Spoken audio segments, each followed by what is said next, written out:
Hi,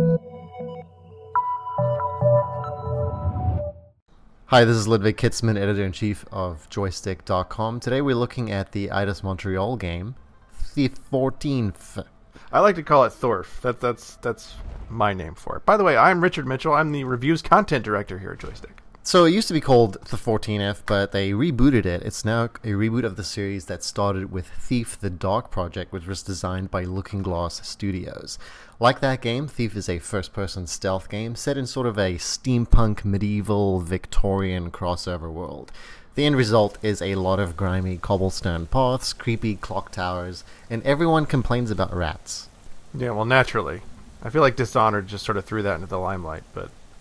So, you steal things in a lot of games, but it seems more significant in a game like this. Well, it's certainly more honest. The game is called Thief. It's like when you used to have games that were simply called tennis. We tend to become kleptomaniacs in video games, so I like that this is such a central part of the game, and they've done a really good job at presenting the aspect of theft. Like, there are constantly little things catching your eye, and just the way the camera zooms in on items and you see him grabbing it by the hand and pocketing it, it's a really satisfying execution of that insatiable desire to steal things. Well, and you say, seeing the hand actually grab something, and that's significant because a lot of stealth games out there tend to be third-person games. And so for a first-person game to have that kind of depth is sort of unique. Yeah, it makes a lot of sense because it makes you feel a little more immersed in the world. It makes you feel closer to objects. It makes you feel like you're there. And you spend most of the time in this game crouching and pressed up against things, so it makes a lot of sense. Thankfully, law enforcement of the time has not yet considered how valuable a fingerprint is in apprehending a criminal. One of the best examples of this is when you try to steal or find a secret passage behind a painting. You can run your fingers along the edge. The controller will vibrate, letting you know that you've hit a switch, and that's how you find secret entrances. Oh, that's pretty cool. So, I have not played the Thief series before, but I get this dark, gritty vibe from it, which sometimes is a bit of a turnoff. But explain the environment a little more. So for reasons that are explained in the game's opening chapter, and quite well, I might add, you return to the city and it's this sort of oppressed environment. The political powers that be are really making it difficult to survive with decency in this place, and you're trying to set things right.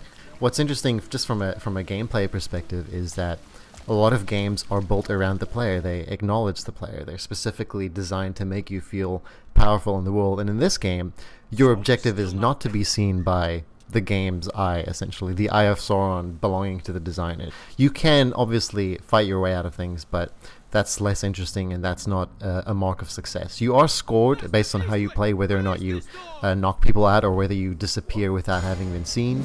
But I think the personal reward of doing something without someone even realizing you're there is what makes it very satisfying.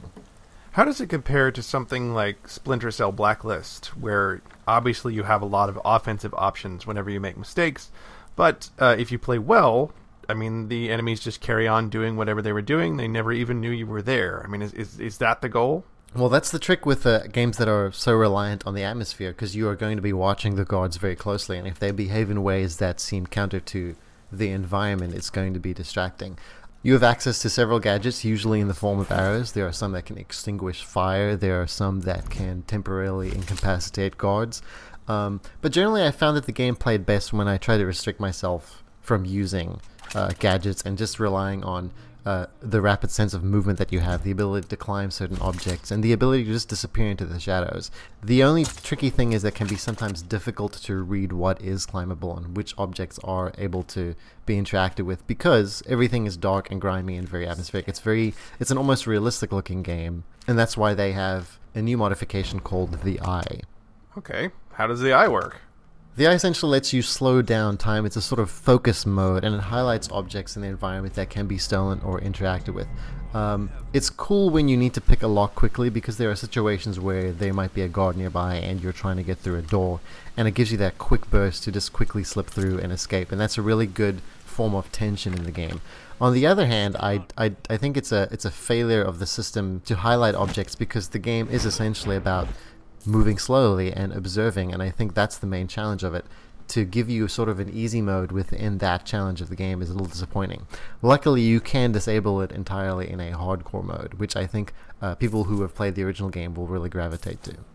Well, speaking of the environment itself, that's, again, one of the key challenges of any stealth game is sort of highlighting some of the paths that you can take and showcasing your options, more or less, and you're saying that maybe this doesn't quite do that as well as it could. Exactly. The fact that they have to rely on a visual indicator for some of the decisions that you'll make, I think, is a minor failure in the art design, really. But you can get around it, and I think it's better expressed in the game's open world component. There's a hub city that links all of the missions together, and you can sort of explore that, and that's where you might become better at reading the environment as a skill. But I think relying on the eye too much will make the game feel less challenging and less immersive. So you think this will appeal to the old school Thief fans, and in addition to maybe someone who's never tried it before? I think it has a wide appeal to everyone. I think a lot of the changes they've made make it seem more modern. Certainly the motion and the movement is a lot better than it used to be in the old games. And I think you have more options, and that leads to more planning and more tactics. And I think if you play around with the difficulty settings, you'll find a setting that is truest to the original game and also makes it seem a little fresher. So Eidos Montreal has sort of acquired a reputation for rebooting old franchises. They did Deus Ex Human Revolution, which was very well received. Do you see many similarities between Deus Ex and Thief? I mean, obviously there's stealth.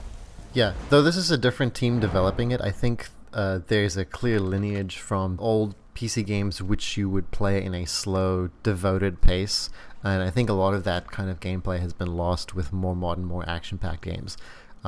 That gives Thief a unique spin, and I think that makes it more promising than it might first appear. I think if you're a patient player, this is the kind of game that you've been waiting for.